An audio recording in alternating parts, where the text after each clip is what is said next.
The line of best fit. Now this is a little bit more analytical.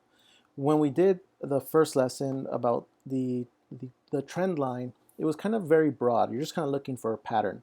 But when you're looking for the line of best fit, you're looking for numerical proof and evidence to argue that this line makes sense. So when you're looking for the line of best fit, you're actually going to do a lot more math than just looking for the trend line. Okay, let's start by looking at what we're measuring. So we're looking at the years in college and yearly income. So a person with 0 years in college will make a yearly income of 34. A person with 1 year of college could make 38. A person with 2 years would make 41, and so on and so on and so on. So what we're looking for is to see if there's any connection between the years of college and yearly income. So this is kind of the whole point of doing scatter plots, is to try to find a connection between two different things that you're measuring. So let me make the graph real quick. So 0 is 34, 1 is 38, 2 is 41, 4 is 57, 6 is 68, then 8 is 83, but kind of running out of room. But if there was an 83, it'd be somewhere up here. All right, so these are the points. This is my scatter plot. Now, if I was going to try to draw a line through it, maybe something like this. It's not perfect, but it's the best I could come up with. And yeah, that's kind of how you do it. Now, I'm actually going to use 2 points, it looks like. I'm going to use the point at 1 and the point at 4. Now, you don't have to use these points. You can use any points for doing this. Once you draw your line on a graph, if you want to pick, let's just say I want to use 3. 3 looks like it's about 48,000. Or let's say I want to use 6. 6, actually, the point for 6 doesn't work. It looks like it's higher. So if I can figure out what this point is, I can use that. If I use 3, 3 actually might be good. 3 could be right here at around 50,000. That would have been a good one actually to use. That's a nice whole number. At 3 years, probably around 50,000. But that's what I mean. You can pick any points. But because my points are on this line, I'm going to use these 2 points. So these 2 points are 1 and 38,000 and 4 and 57,000. Okay. Now, what I'm going to do is I'm going to use these 2 points to find the line of best fit. So in case you guys forgot, the line of best fit is this formula, which means I have to find the slope and the y-intercept. Okay, but I can't just use this number. I have to calculate it using these points. So we're going to start with slope formula first, actually. If you guys remember slope formula, y2 minus y1, x2 minus x1, that's how I find slope. So in this case, I would be 57 minus 38 and 4 minus 1.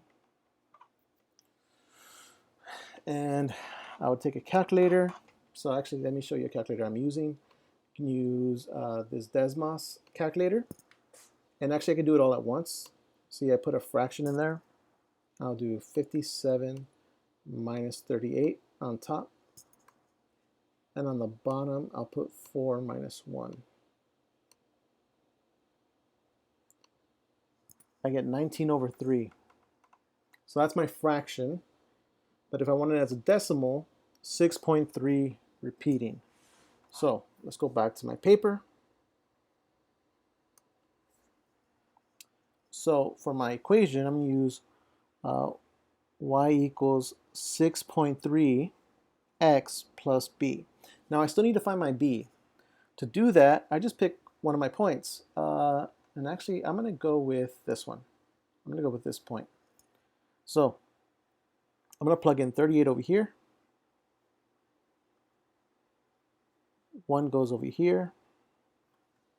Multiply that, makes it easy. There's why I chose it. Multiplying by 1 just leaves it at 6.3. Now I'm going to subtract 6.3 from both sides. So again, I'll take my calculator out, clear this. Let's see. Oh, sorry, delete. Let me just delete. 38 minus 6.3 gives me about 31.7. So B equals 31.7. Now, that means my equation for the line of best fit would be y equals 6.3x plus 31.7.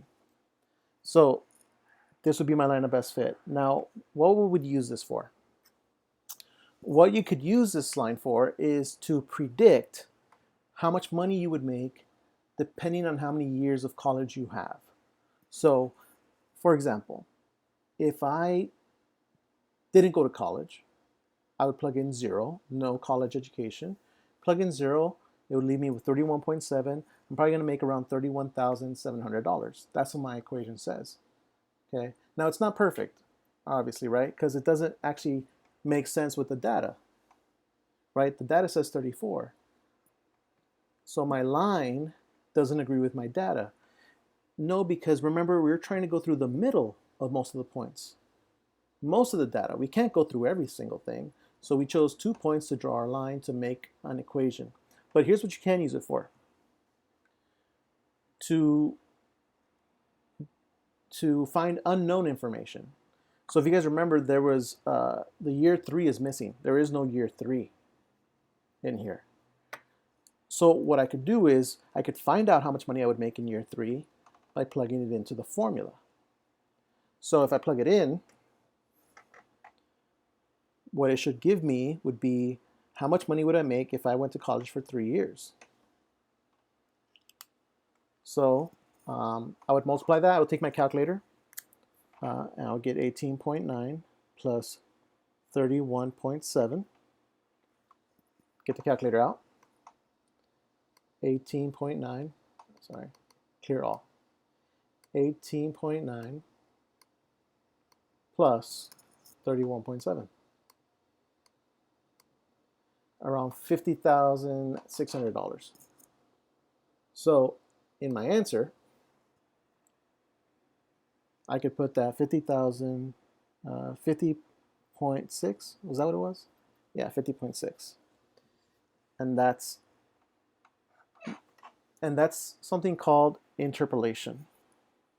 So let me kind of explain this to you. Interpolation is taking the data and interpreting it. So I'm using it to interpret other information about the data. Since there is no year 3, I can use the information and find out how much money that would make. And it actually lines up there, pretty close. Okay. Now, there's another thing you can do. Because I only had up to year 8, what if someone goes to school even more than that? Like, what if someone went to school for 10 years, right? Now, if I went to school for 10 years, then I would just take 10 and plug it in here. And if you did that, that would make it 63 plus 31. If you plugged in 10, you would get something around 90, like 94.7, right? If you went to college for 10 years, right? Now, of course, this is depending on what you're studying and stuff. This is a very simple explanation, but this would be called extrapolation. I don't have any information about 10 years. My most education in the table was 8 years. So how can I figure out what 10 is? Well, I'm making a prediction. You're extrapolating, you're estimating. So when you're estimating about something you don't know in the data, you're extrapolating. But if you're asking questions within the data, you're interpolating or interpolation. Okay? The difference between interpreting the data and estimating information from the data. Okay? And that's how you can use it.